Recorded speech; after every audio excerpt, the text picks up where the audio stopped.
So there are exceptions, and these sweet peas are one such exception. Sweet peas are half-hardy annuals.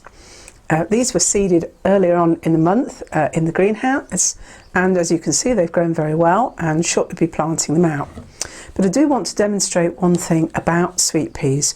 Now, sweet peas are one of our favourite summer annuals, and they are beautiful, and I grow them every year even though they are quite faff.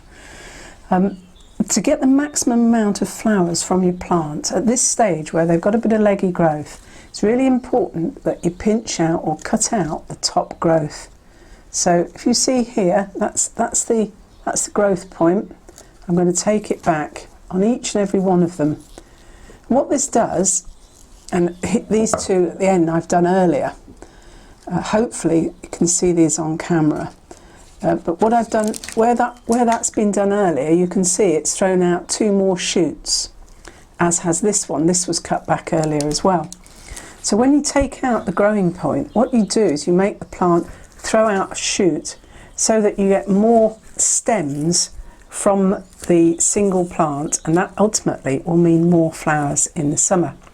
So it might seem a bit drastic and you think, oh, I'm cutting off all the growing points. It will be all right. Trust me, I've done this dozens of times before, and they will grow all the better for it, and you will have a lot more sweet peas in the summer, which obviously will be beautiful.